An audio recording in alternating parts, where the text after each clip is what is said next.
उसके 2 बेटे थे। बड़े बेटे का नाम शिनैया और छोटे बेटे का नाम शिवैया था। शिनैया बहुत ही मेहनती था और शिवैया बहुत ही बुद्धिमान था, अकल से काम निकालता था। उफ, ये लीजिए पिताजी, घर के लिए पानी लेकर आया हूँ। रास्ते में आते समय मुझे एक सोने का सिक्का मिला, ये लीजिए। बाप रे, देखकर बहुत कीमती लग रहा है। रास्ते में मिला तुझे? किसका खो गया होगा? पहचान का कोई पूछेगा तो वो वापस कर देंगे। इसे संभाल कर रखना। अरे ढूंढो ना, अपना शिवैया नजर नहीं आ रहा, कहाँ गया? वो इतनी जल्दी नहीं उठने वाला है। सूरज जब तक ऊपर नहीं आए वो नहीं जागेगा।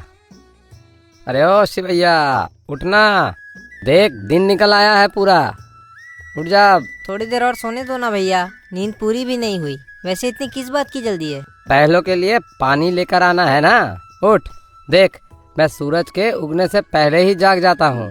पहले जागने से मुझे एक सोने का सिक्का मिला। मुझे आज ये सौभाग्य मिला है, अगर तुम भी सुबह उठ जाते जल्दी तो तुम्हें भी शायद सिक्का मिल जाता। क्या कह रहे हो शिनैया? उस सोने के सिक्के को खोने वाला तुमसे पहले जागा होगा ना, तो फिर उसके भाग्य का क्या हुआ? वो सारी ज्ञान छोड़ो, जब देखो मेरी नींद खराब करते रहते हो। शिवैया बिस्तर से उठकर अपने पिताजी के पास जाता है। उठ गया बरकरदार? जा, पहले जाकर बैलों के लिए पानी ले आ। ये किसको चाहिए? मैं इसे नहीं ले जाऊंगा। इसको लिए बगैर तुम 2 मटकों में पानी कैसे ले पाओगे? 2 और 2, पूरे 4 मटकों में एक साथ पानी लेकर आऊंगा मैं पिताजी। आप आराम से बैठो, मुझे इसकी कोई ज़रूरत नहीं है। पानी लेकर फिर हम खेत में भी जाएंगे। ठीक है, अब मैं चलता हूँ। 4 मटके? मैं भी देखूं। शिवैया 4 मटके लेकर तालाब के पास जाता है। उफ, इन मटकों में पानी तो भर लिया है, अब इन्हें इन छोटी गाड़ी में रखकर ले जाऊंगा। अब शिवैया लकड़ी के बने गाड़ी में 4 मटके लेकर घर जाता है। ये गाड़ी कब बनाया रे शिवैया? बहुत अच्छी है, बिल्कुल अपने बैलगाड़ी जैसी है। इसमें तो एक साथ बहुत आसानी से तुमने 4 मटकों में पानी भर लाया। मैंने इसको कल ही बनाकर तालाब के पास रखा था, मगर उसने मुझे बिना बताए ही मटकों में पानी भर के ले आया। इसमें मेरी क्या गलती है पिताजी? इस गाड़ी में तो और 2 मटकों के लिए जगह बची है, यानी इसमें एक साथ 6 मटकों में पानी भर के ला सकते हैं। पानी लाने के लिए एक आदमी ही काफी है। तुम्हारी नींद खराब ना हो इसलिए तुमने ये गाड़ी बनाई। शाबाश बेटा। अच्छा बताओ, तुम्हारी माँ कहाँ गई है? नजर नहीं आ रही है। मैं यहाँ हूँ। इतने सारे कपड़े तालाब से जाके धोकर वापस लाने में मुझे कितना कष्ट उठाना पड़ रहा है। ये क्या है? कुछ नया लग रहा है। किसने बनाया इसको? और कौन बनाएगा? तुम्हारा लाडला बेटा शिवैया। बहुत अच्छा है, कल से मैं भी धुले हुए कपड़े इस पर ही रख कर लाऊंगी। ठीक है, ले आना। अब जाओ, जाकर तुम तीनों के लिए रोटी बांध कर लाओ। खेत जाने का समय हो गया। इतनी जल्दी है तो आप लोग जाइए, थोड़ी देर में मैं खाना लेकर वहाँ आती हूँ। तीनों मिलकर खेत चले जाते हैं। खेत जाने के रास्ते में एक बड़ा पत्थर रहता है, जिस पर ठोकर लगकर शिनैया नीचे गिर जाता है। उफ, इस पत्थर की वजह से अब तक हम लोग कितनी बार गिर चुके हैं। पूरी ताकत लगाकर इसको बाजू में हटाओ ना, हमारे रास्ते में नहीं आए। मैं इसको हटाता हूँ। कितनी भी कोशिश करूँ फिर भी ये पत्थर नहीं हिला पा रहा हूँ। ठीक है, ये पत्थर तो 1 इंच भी नहीं हिल रहा मुझसे। अब क्या करूँ, कैसे इसको हटाऊं? चलो हम लोग अपना काम निपटाते हैं। मैंने तुम लोगों को क्या बोला था? ठीक से सुना नहीं? अपनी पूरी ताकत लगाकर कोशिश करने बोला था, अलग अलग नहीं। एक साथ दोनों मिलकर कोशिश करोगे तो कुछ भी मुमकिन है। वह दोनों मिलकर बहुत ही आसानी से उस पत्थर को हटा देते हैं। ठीक है, अब बातें कम करो, सीधा काम पे लग जाओ। बीज लगाने का समय हो गया है। चलो हम तीनों मिलकर काम पूरा कर लेते हैं। चलो अब जल्दी भी करो यार। आप जो समझाना चाहते हैं हम समझ गए पिताजी। हमेशा हम मिलजुल कर ही रहेंगे, जैसा आपने कहा वैसा ही करेंगे। इस काम को भी निपटाने के लिए कोई नया जुगाड़ है क्या? 3 एकड़ की जमीन के लिए 3 लोगों की मेहनत की क्या जरूरत है? इसके लिए मैं अकेला ही काफी हूँ। 3 एकड़ जमीन में बीज लगाना कोई आसान काम नहीं है। हम तीनों मिलकर करें भी तो भी शाम हो जाएगी। तुम अकेले इस काम को करोगे, कम से कम 2 दिन लग जाएंगे तुम्हें। इस काम को निपटाने के लिए कोई नया यंत्र बनाओगे क्या? जी हाँ पिताजी, देखिए यही है ये यंत्र। मैं इससे कैसे जल्दी बीज का काम खत्म करता हूँ, आप आराम से बैठकर देखो। पहले इससे सारे बीज डालने हैं। यंत्र के सहारे वो पूरे ही खेत में बीज लगा देता है। देख लिया, एक लाइन में बीज रोपण के लिए सिर्फ 5 मिनट लगे मुझे। यही यंत्र की जगह कोई और आदमी काम कर रहा होता तो उसे 20 मिनट लग जाते। देखे आप, समझ गए? इसके सहारे आराम से मैं पूरे खेत में बीज लगा दूंगा। तुम बहुत अक्लमंद हो शिवैया। तुम्हारा काम करने का तरीका मुझे बहुत पसंद है। सब मिलजुल कर एक साथ खेती करते हैं। अब सब बीज लगाकर घर की तरफ वापस जाते हैं। कुछ दिन बाद उनके पिताजी का देहांत हो जाता है। तुम्हारे पिताजी को गुजरे 1 साल हो गया है। तुम दोनों शादी के लायक बन चुके हो, इसलिए कोई अच्छी लड़की देखकर तुम दोनों की शादी करवाना चाहती हूँ। शादी के लिए इतनी जल्दी क्या है माँ? अब नहीं तो कब करोगे? अच्छे खानदान की लड़की देखकर जल्द से जल्द तुम दोनों की शादी करवा देती हूँ। सुशीला उन दोनों की शादी करवाती है, बहुओं को घर लेकर आती है। उन दोनों में से शिनैया की बीबी बहुत ही झगड़ालू है। शिवैया, 2 दिन में खेत में खाद डालना पड़ेगा, तो मैं शहर जाकर खाद लेकर आता हूँ। शिनैया, अगर तुम जाओगे तो वह दुकानदार तुमसे बेईमानी करेगा। पिछली बार भी ये 50 का धोखा कर गया और उसके सामान भी अच्छे नहीं होते हैं। भूल गए तुम? इस बार मैं जाऊंगा। इसलिए पिछली बार भी मैंने तुम्हें जाने को कहा था, तुम नहीं माने तो मुझे जाना पड़ा था। ठीक है, खाद लाने के लिए 200 ले जाता हूँ। मैंने हिसाब मांगा तुमसे, जितना चाहिए ले जाओ। शिवैया शहर जाकर खेत के लिए खाद लेकर आता है। ये लो शिनैया, खाद लेकर आया हूँ। कल इन्हें मिलाकर काम शुरू कर देते हैं। और एक बात, मेरी बीवी ने शहर से मुझे एक अच्छी सी साड़ी लाने को बोला था। इन साड़ियों के लिए 250 रुपए खर्च हुए हैं। अब ये साड़ी क्यों ले आए तुम? बस ऐसे ही, बीवी ने कहा तो मैं ले आया। अगर भाभी के लिए नहीं लाया होता तो उनको ही बुरा लगता। 250 हुए हैं, बाकी पैसे ये लो रखो। शिनैया वो साड़ी अपनी बीवी को देता है और उसकी बीवी को वो साड़ी पसंद नहीं आती। क्या है ये? कोई काम तो सही ढंग से करना था। क्या रंग है ये? किसने साड़ी लाने बोला उसको? इसका दाम क्या है? क्या सुजाता, ऐसे भी कोई बोलता है क्या? उसकी बीवी ने मंगवाया था तो तुम्हारे लिए भी ले आया। अरे वो मेरा भाई है, कम से कम वो मेरे साथ तो कभी धोखाधड़ी नहीं करेगा। आप उस पर पूरा भरोसा करते हो ना, इसीलिए वो सारा माल लूटकर अपने लिए छुप छुप कर पैसे जमा कर रहा है। आज सुबह आप शहर जाने के लिए तैयार हो गए थे, मगर उसने आपको जाने ही नहीं दिया और खुद चला गया। पता है हमारे पास कितने पैसे हैं? वो सब पहले से ही मेरे पिताजी देखा करते थे। उनके जाने के बाद वही देखने लगा।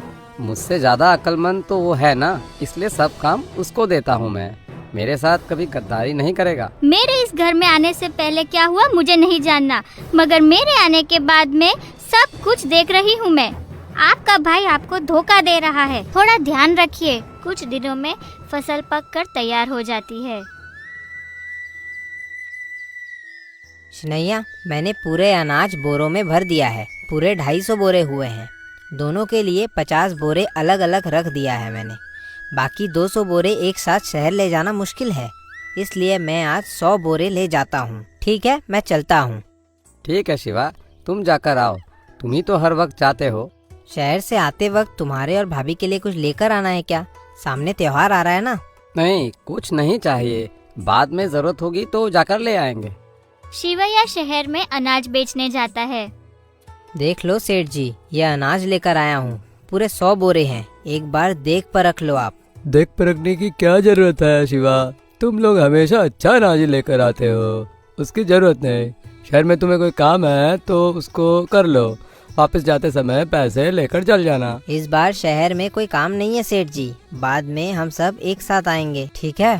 ठीक है, ये लो 10,000 रुपए, एक बार ठीक से गिन लो पूरे है कि नहीं।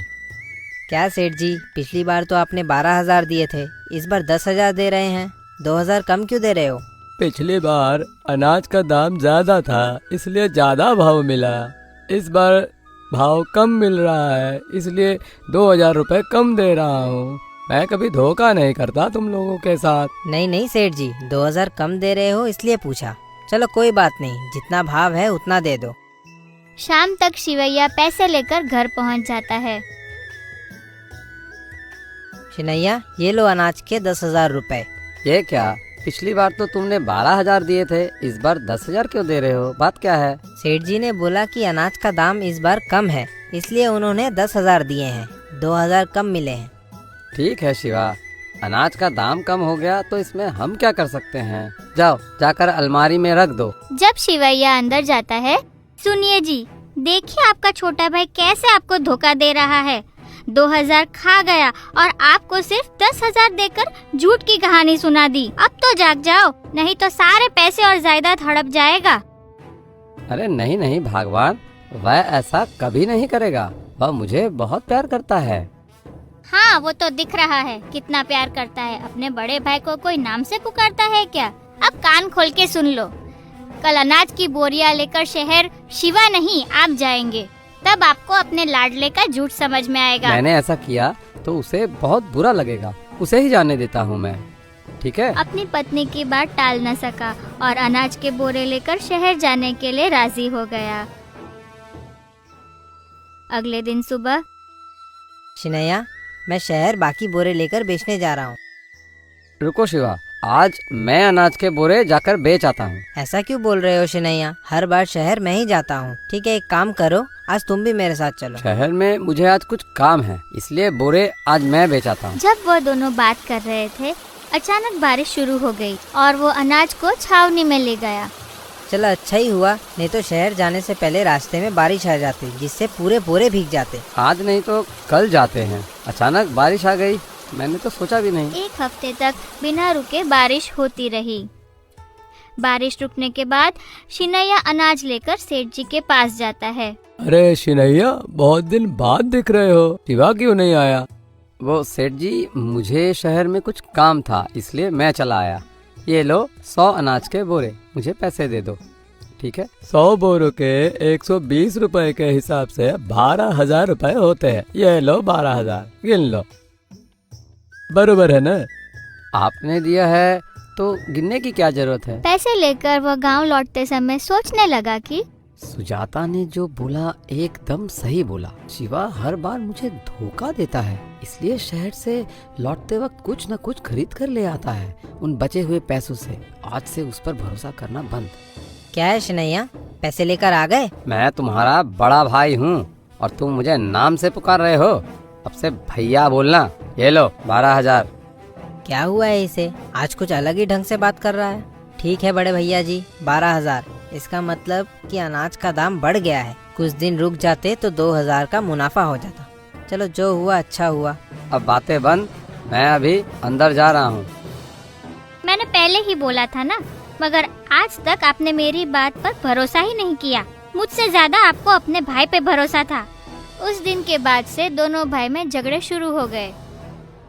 माँ, हम लोग सामने की जगह में घर बनाकर रहना चाहते हैं, तो जायदाद का बंटवारा कर दो। क्या बात कर रहे हो? आज ऐसा क्यों बोल रहे हो? भैया को मेरे ऊपर भरोसा नहीं है माँ। आजकल उसका व्यवहार देख रहा हूँ, हर छोटी सी बात पर शक करने लगा है। जहाँ भरोसा नहीं वहाँ रहना नहीं।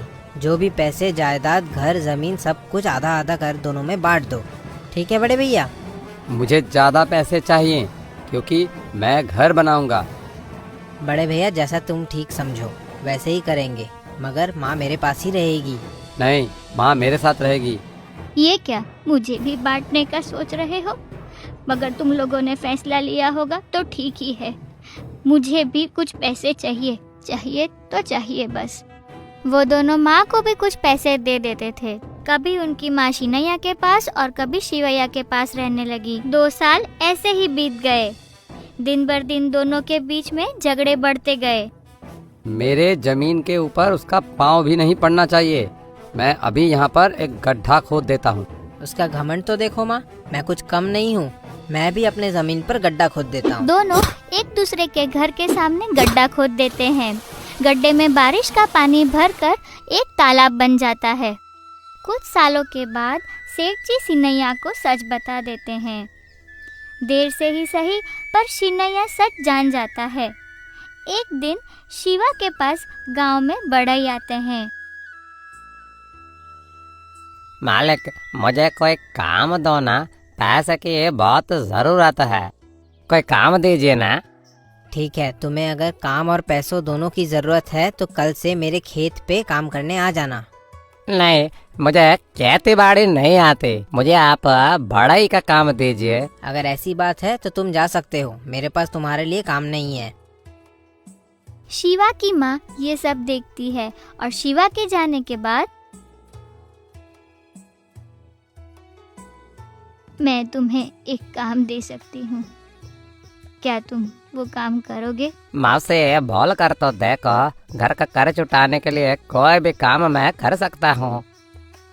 ठीक है, तो अब मन लगाकर ध्यान से सुनो। अगले दिन सिन्नैया उठ के अपने घर के सामने तालाब के ऊपर एक पुल देखता है। जरूर इसको शिवैया ने बनाया होगा। कितना अच्छे मन का है मेरा ये भाई।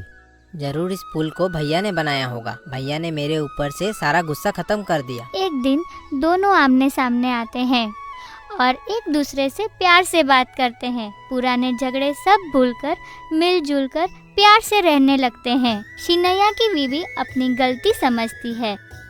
राम लक्ष्मण जैसे भाई बिछड़ जाए, ये मैं कैसे देख सकती हूँ। भगवान का शुक्र है दोनों मिल गए। बढ़ई ने जो पुल बनाया था उसके आसपास की जगह में उन्होंने पेड़ पौधे भरकर बगीचा बना दिया। सब लोग मिलकर बहुत प्यार से रहने लगे। दोनों भाई अपने बचपन में पिताजी की दी हुई सीख याद करते हैं। अलग अलग नहीं, एक साथ दोनों मिलकर कोशिश करो।